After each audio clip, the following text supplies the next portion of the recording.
Служба внешней разведки Армении публично обозначила риски внешнего вмешательства в предстоящие парламентские выборы, указав на совокупность факторов, которые могут повлиять на политические процессы в стране в предвыборный период. На этом фоне сразу несколько эпизодов, от гуманитарных инициатив до судебных решений и политических заявлений, складываются в единую картину напряженной и противоречивой кампании.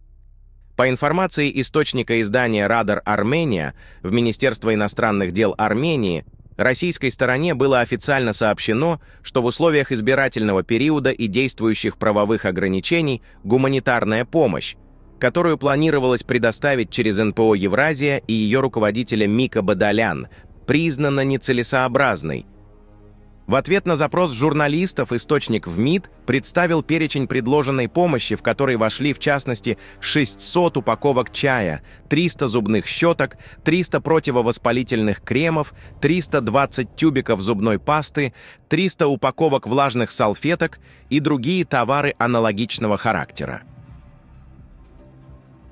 В министерстве подчеркнули, что правительство Армении в рамках собственных приоритетов на постоянной основе оказывает поддержку соотечественникам, перемещенным из Нагорного Карабаха, включая программы обеспечения жильем и занятости. При этом в общественном пространстве подобный формат помощи был воспринят крайне критически и многими расценен как унизительный по отношению к людям, пережившим тяжелые гуманитарные и военные испытания. Параллельно с этим антикоррупционный суд Армении продлил еще на 1 месяц меру пресечения в виде домашнего ареста в отношении бизнесмена Самвела Карапетяна.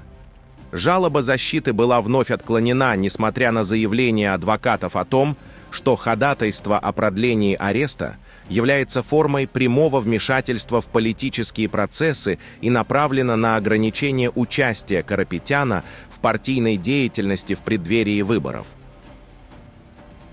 Самвел Карапетян, возглавляющий группу компаний «Ташир», был арестован в июне 2025 года после публичной поддержки Армянской апостольской церкви на фоне действий властей, которые его сторонники называют репрессивными.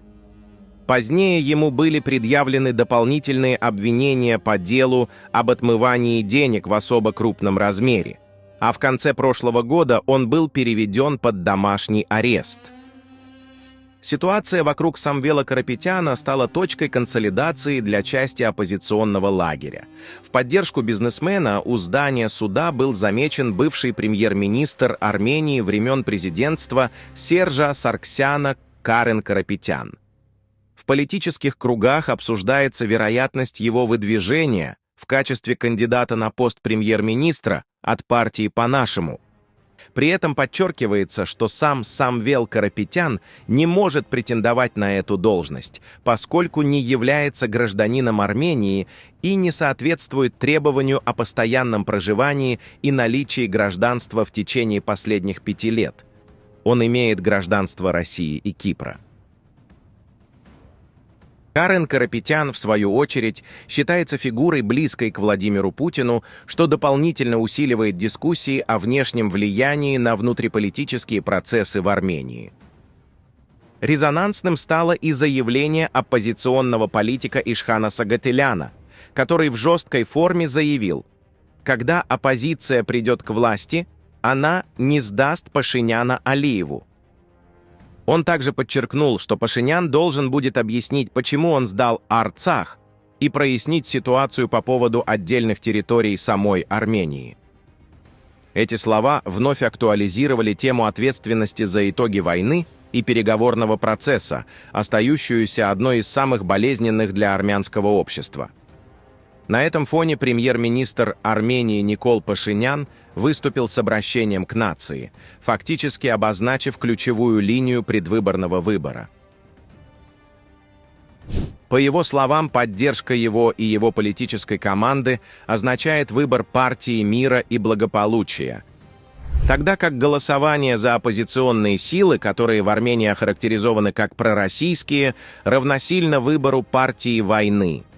Пашинян выразил надежду, что общество сделает выбор в пользу стабильности и мирного развития. Таким образом, предстоящие выборы в Армении проходят в условиях высокой политической поляризации, усиленного внимания к возможному внешнему вмешательству и острой борьбы интерпретаций, от гуманитарных инициатив и судебных решений до символических жестов и жестких публичных заявлений. В совокупности эти факторы формируют сложный и напряженный контекст, в котором избирательная кампания выходит далеко за рамки обычной внутриполитической конкуренции. И в завершение давайте немного поговорим о внутренней политике Армении.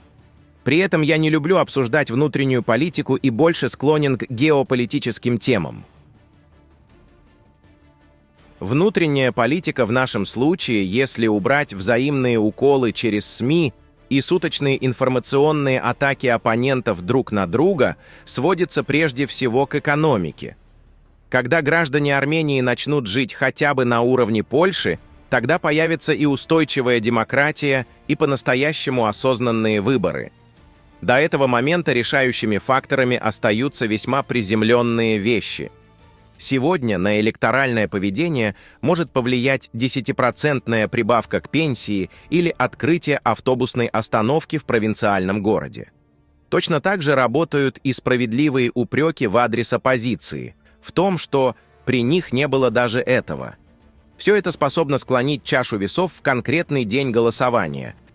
Я сознательно немного утрирую, но по существу картина именно такова. Общество эмоционально, и окончательное решение часто принимается не за месяцы до выборов, а буквально накануне или у самой урны. Мне могут возразить, что внутренняя политика – это судьба страны. Отчасти это так, но лишь отчасти. Судьбы таких государств, как Армения, Грузия или Азербайджан, в ограниченной степени определяются внутренней повесткой. Ключевым фактором остается экономическая сила. Без нее ни суверенитет, ни устойчивость институтов невозможны. Показателен пример Азербайджана. Он сумел стать сильнее Армении в военном отношении, при этом фактически игнорируя качество жизни собственных граждан. Главный страх для режима сегодня – не внешняя угроза, а социальный взрыв внутри страны. Опасность исходит не от воображаемой агрессии извне, а от недовольства собственных масс, усугубленного потенциальными потоками нестабильности из соседнего Ирана. Для таких систем это типичная и закономерная проблема. Не случайно персонализированная власть, олицетворяемая Ильхамом Алиевым, больше боится внутренних процессов, чем любых внешних сценариев. Если же вернуться к текущей внутренней жизни Армении, то есть два события, которые невозможно обойти вниманием. Первое. Заявление Никола Пашиняна о том, что в новой конституции Армении не будет ссылки на декларацию о независимости. Обоснование простое. Именно так, по его словам, он видит путь к миру с Азербайджаном. Второе. Его же признание в том, что по его требованию была уволена директор Музея Института геноцида армян. Формальным поводом стала подаренная вице-президенту США книга об Арцахе и напоминание о трагедиях армян Баку, Сумгаита и Кировабада. Причина, по утверждению Пашиняна, та же самая – его представление о мире с Азербайджаном. С этими решениями я не согласен ни в первом, ни тем более во втором случае. Имеет ли он право так думать и так поступать? Юридически – да. Его выбрало большинство, а значит, такое право у него есть. Правильными ли они оказались – совсем другой вопрос. В этом и заключается суть народных выборов, инструмента, которого не знает Алиев, и который в свободных странах действует независимо от того, нравится это обществу или нет. Демократия дает избранному руководителю мандат на принятие решений, в том числе спорных и болезненных, и этот мандат действует ровно до следующих выборов. Пишите ваше мнение в комментариях и подписывайтесь на наш канал, чтобы не пропускать самые важные новости мира и Южного Кавказа.